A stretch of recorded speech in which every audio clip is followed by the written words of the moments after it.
बिहार सरकार लगातार शिक्षा व्यवस्था में सुधार के लिए प्रयास कर रहे हैं, करोड़ों रुपए खर्च कर रहे हैं ताकि बिहार में शिक्षा की स्थिति में सुधार हो सके। नीतीश सरकार के शिक्षा विभाग के अपर मुख्य सचिव के पाठक के लाख कोशिश के बावजूद शिक्षक की लापरवाही की वजह से बच्चों को अच्छी शिक्षा नहीं मिल पा रही है।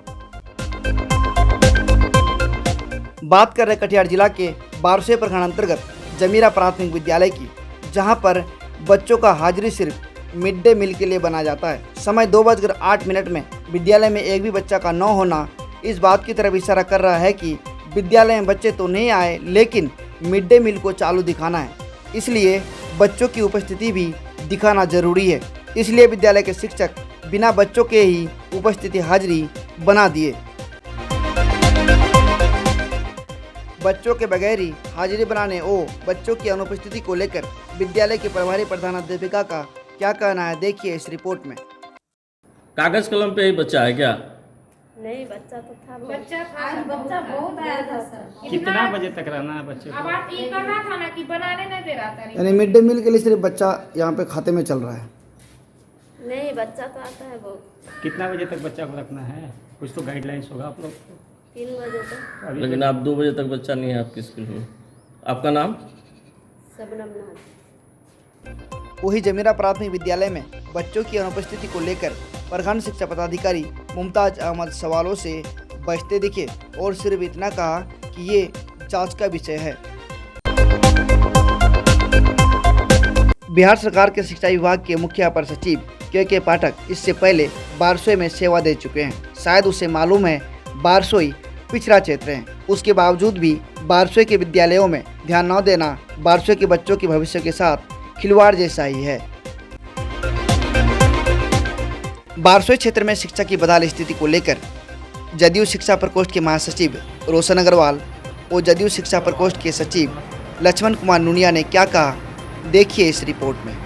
शिक्षा व्यवस्था को लेकर लगातार जो शिक्षा विभाग के अपर सचिव है के पाठक जी, उनके तरफ से लगातार प्रयास किया जा रहा है कि बिहार की जो शिक्षा व्यवस्था है उसको सुधारा जाए।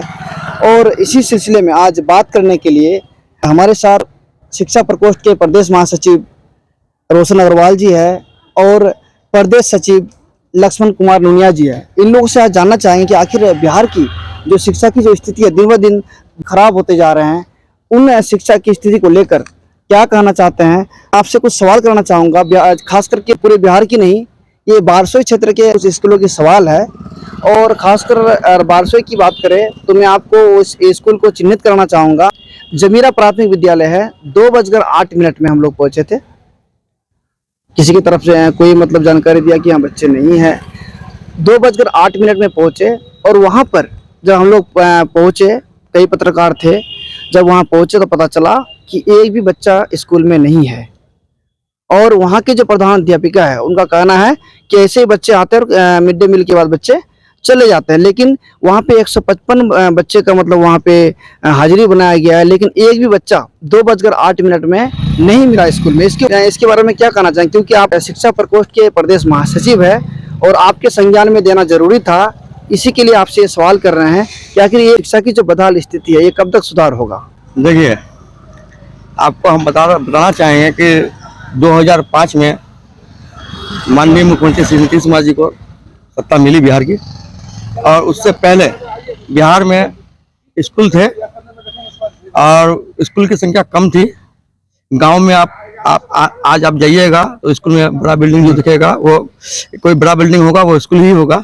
माननीय मुख्यमंत्री जी के नीतीश कुमार जी ने एक सर्वे कराया। सर्वे में पाया कि जो समाज के निम्न वर्ग हैं, चाहे अनुसूचित जाति वर्ग के हो, अनुसूचित जाति वर्ग के हो या अति पिछड़ा वर्ग के हो, उनके बच्चे स्कूल तक पहुंच नहीं पाते हैं। और उनको स्कूल में पहुंचाने के लिए माननीय मुख्यमंत्री जी ने बहुत सा व्यवस्था दिया। और उसी के तहत मिड डे मील का भी व्यवस्था है कि स्कूल में बच्चे आए तो उनको भोजन भी मिले, कपड़ा भी दिया जा रहा है उनको, कि जब वो स्कूल में चले आए तो स्कूल एक प्राइवेट स्कूल में जो जैसे बच्चे स्कूल यूनिफॉर्म में रहते हैं, सरकारी स्कूल के बच्चे भी जो समाज के निम्न वर्ग के बच्चे हैं वो भी यूनिफॉर्म में रहे। दूर से बच्चे आती थी, उनको साइकिल दिया।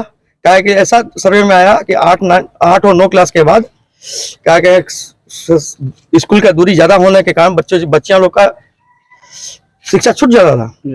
तो उनके लिए साइकिल दिया, कपड़े दिए, किताब दी, और स्कूल में सब कुछ का व्यवस्था है। स्थानीय स्तर से दिक्कत है, माननीय मुख्यमंत्री श्री नीतीश कुमार जी की तरफ से कोई दिक्कत नहीं है, स्थानीय स्तर से दिक्कत है। और उसके बाद हम आपको एक बात और बोलना चाहेंगे, इस दिक्कत को दूर करने के लिए देखिए मुख्यमंत्री जी के आदेश से जो शिक्षा विभाग के अपर मुख्य सचिव हैं, उनका एक एक समय कीमती है के पाठक जी का, आज खुद से वो स्कूल का निरीक्षण कर रहे हैं।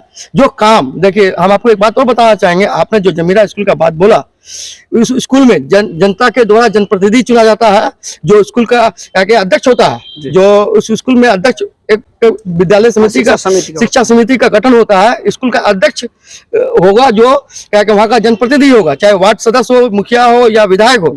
दूसरा एक सचिव होता है, जो स्कूल का जो मेधावी छात्र है वो उसका गार्जियन, उसका सचिव होता है। अध्यक्ष और सचिव के ऊपर भी जिम्मेवारी है।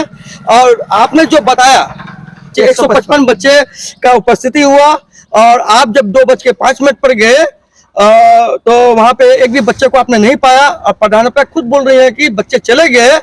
इस तरह का काम जो हो रहा है, हम क्या के सरकार का ध्यान में है, जिला शिक्षा पदाधिकारी है और प्रखंड शिक्षा पदाधिकारी है, उनका भी ध्यान में हम देना चाहेंगे कि इस तरह का यदि बारसोई में हो रहा है तो क्या के बहुत गलत हो रहा है, इसको बढ़िया से देना चाहिए। हम के पाठक जी को भी हम पहले बोलना चाहेंगे, आप पूरा बिहार को सुधार रहे हैं, लेकिन बारसोई ऐसा मिट्टी है, इसको सुधारने में थोड़ा समय आपको लगेगा, क्योंकि यहाँ पे लोग दिल्ली और पटना में रह के वेतन उठाते हैं। इतना हम आपको बता रहे हैं। स्कूल में शिक्षक नहीं मिलेगा, ये बहुत खराब बात है। सरकार का योजना आम आदमी को उसका लाभ मिलना चाहिए, और इसमें सबका क्या के भागीदारी सुनिश्चित किया गया है। उसको भी अपना कर्तव्य निभाना चाहिए। अगर सब लोग अपना कर्तव्य निभाएंगे, चाहे शिक्षक हो, चाहे अध्यक्ष हो, सचिव हो, या कोई पदाधिकारी हो, या जनप्रतिनिधि हो, तो सरकार का लोग जो सोच है, हमारा मुखिया नीतीश कुमार का जो सोच है, वो धरातल पर उतरेगा, और एक अच्छा सुशिक्षित बिहार आने वाला दिन में दिखाई देगा। सर, ये आपने बिल्कुल सही बात कही आपने कि सरकार की तरफ से पूरा मतलब व्यवस्था है। सरकार की तरफ से जो अगर राज्य स्तर से बात करें, वहां से कोई कमी नहीं है। लेकिन यहाँ पे सर जो स्थिति है स्कूलों की, तो इसके लिए दोष किसको देना चाहते हैं आप? यहाँ के जो शिक्षा पदाधिकारी, प्रखंड शिक्षा पदाधिकारी है, उनका कहना होता है कि हम ये जांच का विषय जांच करेंगे। लेकिन अब तक कई जगहों में मतलब कई जगह खबर भी चला मीडिया के माध्यम से, उनके संज्ञान में भी है, लेकिन कोई जो सख्त कार्रवाई होना चाहिए वो कार्रवाई नहीं हो पा रहा। सर देखिए, आप जो बात बोल रहे हैं ना, हमने तो स्पष्ट बोला, इसके लिए सबसे पहले तो स्थानीय स्तर पे जो अध्यक्ष और सचिव है वो जिम्मेवार। काहे के लिए आपको समिति काहे बनाया गया, शिक्षा समिति? यदि बच्चे स्कूल में शिक्षक नहीं पढ़ा रहे हैं और सरकार का योजना का लाभ नहीं मिल रहा है, आप तो एक लिखित आवेदन अपना जनप्रतिनिधि को दे सकते हैं, या पदाधिकारी, संबंधित पदाधिकारी को दे सकते हैं। उस पर कार्रवाई नहीं हुआ, जिस पदाधिकारी को नहीं कार्रवाई किया वो जिम्मेवार है, सीधा सा बात है। और आपने मेरा संज्ञान में दिया जमीरा स्कूल का, हम इसके ऊपर क्या कहें बात करेंगे, डीएम साहब से ये बात करेंगे, और आपके पास जो साक्ष्य है वो हमको उपलब्ध करा दीजिए, और उस साक्ष्य को लगा के हम डीएम साहब को लिखित एक आवेदन पत्र में देंगे, इस तरह का है, और इस पर क्या के संज्ञान लिया जाए। और हम जो प्रधान सचिव है, अपर मुख्य सचिव हमारे शिक्षा विभाग के, उनको भी एक लिख देंगे। और साथ ही साथ हम माननीय मुख्यमंत्री नीतीश कुमार जी को भी यहाँ की स्थिति से अवगत कराने का काम करेंगे। सरकार की तरफ से लगातार प्रयास किए जा रहे हैं कि बिहार में शिक्षा के स्तर को ऊपर उठाया जाए, शिक्षा व्यवस्था को बेहतर किया जाए। लेकिन आज जो सरकार के नियम है, सरकार के नियम के विरुद्ध स्कूल चल रहे हैं। कई स्कूल ऐसे हैं जो समय पे नहीं खुलते, कई सारी चीजें हैं जो स्कूलों में यहाँ पे बहुत सारे अनियमितता देखी जा रही है। स्कूल की व्यवस्था को सुधारने के लिए आप लोगों की तरफ से क्या पहल होगा, और यहाँ के जो जिला शिक्षा पदाधिकारी और प्रखंड शिक्षा पदाधिकारी है, उन लोगों से क्या मांग करते हैं, ये आप लोगों की तरफ से क्या प्रयास किए जाएंगे? हम लोग लगातार स्कूलों में जाते हैं, स्कूलों का जायजा लेते हैं। जहाँ से जो खबर मिलता है वहाँ पर जाने के बाद हम लोग प्रेस के माध्यम से, जो देश का चौथा स्तंभ होता है मीडिया, उनके माध्यम से अपनी आवाज़ को सरकार तक पहुँचाने का काम करते हैं। और सरकार जो है सारी योजनाएं तो स्कूल में दे रखी है। खास करके बिहार में आज यहाँ पर लड़कियों की बात जहाँ तक हो रही है, पहले लड़कियाँ स्कूल नहीं जा पाती थी, बहुत दूर दूर हाई स्कूल होता था, लेकिन आज प्रत्येक पंचायत में हाई स्कूल की व्यवस्था है, और लगभग 1-2 पंचायत छोड़कर हर जगह +2 स्कूल की व्यवस्था भी हो गई है। तो सरकार तो अपना काम कर ही रही है, लेकिन यहाँ पर हम लोगों को भी चाहिए कि जो स्थानीय जनता होता है और जो स्थानीय प्रतिनिधि है, वो भी इन सारी चीज़ों पर ध्यान दे। और मैं प्रखंड विकास पदाधिकारी और जिला शिक्षा पदाधिकारी से मैं अनुरोध करता हूं कि वो लोग जो हम लोग अपना जो निरीक्षण करके जिस चीज को हम लोग आवाज उठाते हैं मीडिया के माध्यम से और मीडिया जो उन तक पहुंचाने का काम करती है उस चीज पर वो लोग ज्यादा से ज्यादा ध्यान दें।